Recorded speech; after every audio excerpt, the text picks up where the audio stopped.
You ever scroll through Instagram, see somebody with a six pack, a private jet, a $10 million launch, or a partner that looks like they just walked off a movie set, and you think to yourself, what the hell am I doing with my life?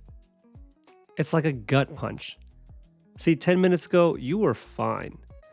Now you're spiraling, questioning your pace, your net worth, your path, and it's not even because your life changed, but because someone else's highlighted reel hijacked your brain. That's what comparison does.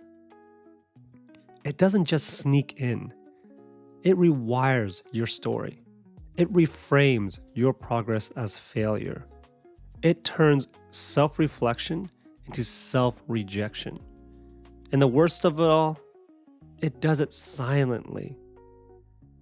Welcome back to Hard Truths, the place where we break through the noise, challenge the way you think, and talk about the things that are really holding you back.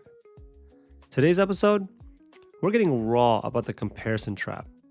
Not just social media envy, but the deeper psychological loop that's quietly draining your confidence, your creativity, and your peace. So let's get into it.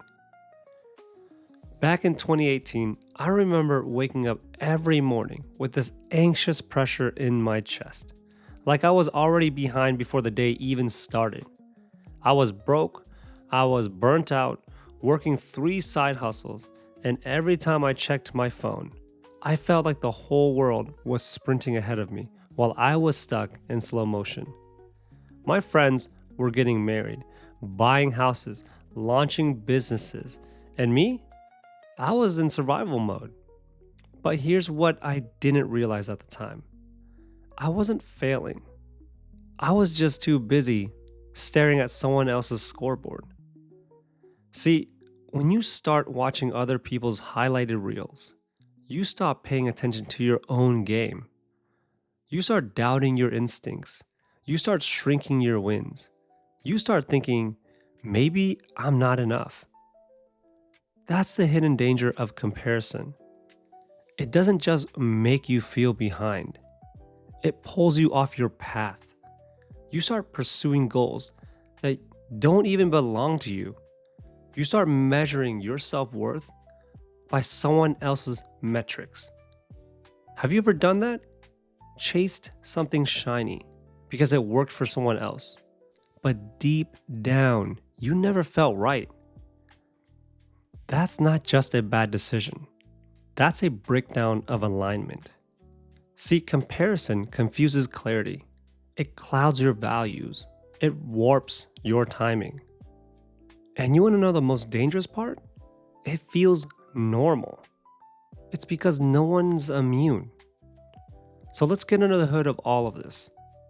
Psychologist Leon Festinger coined social comparison theory back in 1954. He said that humans don't evaluate themselves objectively. We evaluate ourselves rationally. See, we look sideways to see where we stand. Why? Because our ancestors, survival meant knowing your rank in the tribe. See, you think things like, are you pulling your weight? Are you keeping up? Are you safe? Now fast forward to today, and now the tribe is 8 billion people deep. And thanks to social media, we get a 24/7 live stream of curated perfection. Highlight reels, airbrushed wins, aesthetic routines, and none of the breakdowns. So what happens? We compare our unfiltered reality to someone else's cinematic trailer. We internalize their wins as our losses, their success as our shortcoming. Here's the glitch in the brain. When we compare up, we often feel inadequate or envious. But when we compare down, we risk becoming arrogant or disconnected. See, either way, we lose our center. Because instead of checking in with our values, we react to someone else's image. And neuroscience backs us up. The brain's default mode network especially regions like the medial prefrontal cortex, lights up when we think about ourselves in relation to others. Our identity becomes a mirror, and if that mirror is distorted, our self-image distorts with it. Social media is the funhouse mirror of the 21st century. See, it exaggerates, it amplifies, it manipulates perception. And when that becomes your default lens, you stop recognizing your own face. Carl Jung, a pioneer of depth psychology, once said, "The most terrifying thing is to accept oneself completely." Why terrifying? Because to accept yourself, you have to stop pretending to be someone else. You have to stop performing. And you just have to sit with the truth that your path might not look like anyone else's. And that's the point. It's not supposed to. Let me give you a picture. Imagine life is a marathon, but not a standard one. Not everyone's on the same course. One person is running on sand, another is on concrete. Someone else has a tailwind.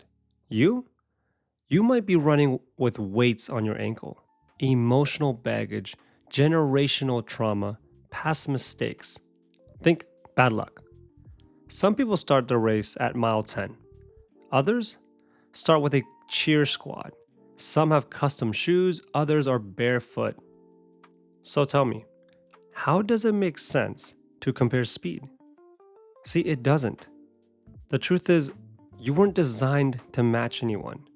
You were built to master yourself. Mastery looks like alignment, like integrity, like progress in your direction, not someone else's map. Some people bloom early, others take time. Some shine at 22, others at 52.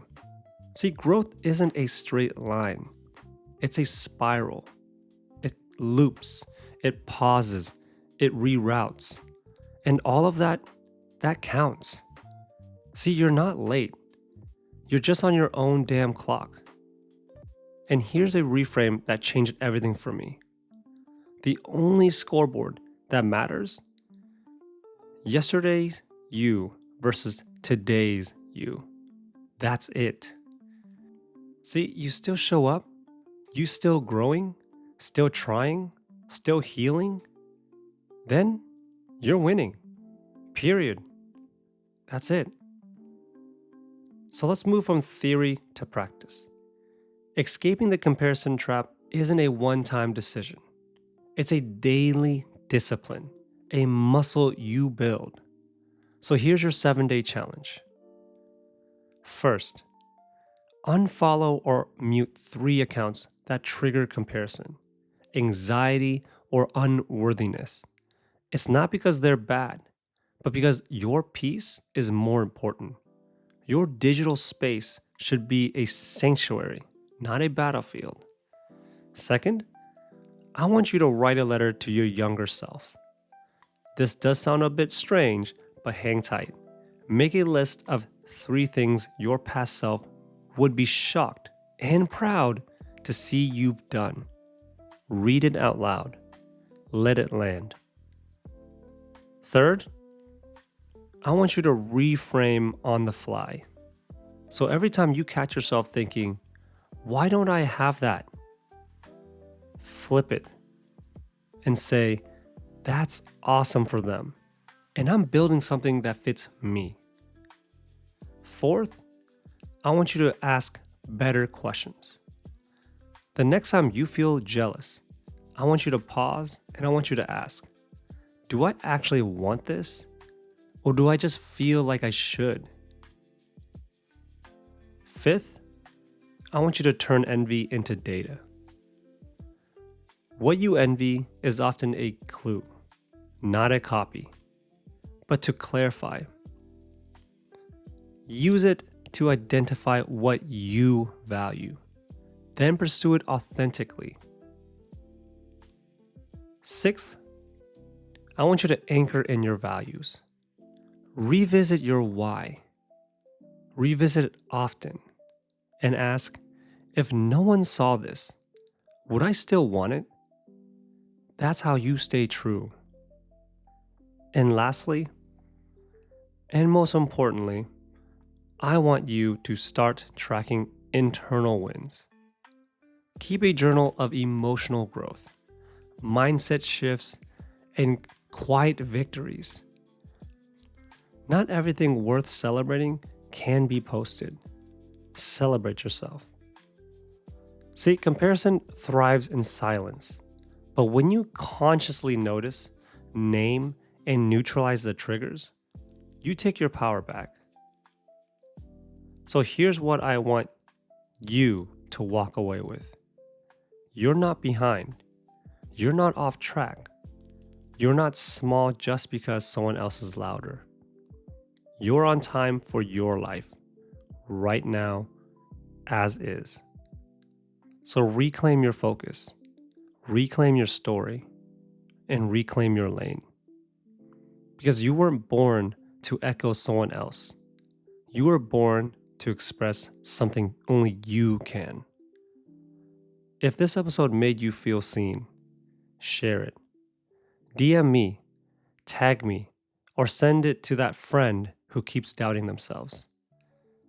At Danny Livin, DANNYLYVIN.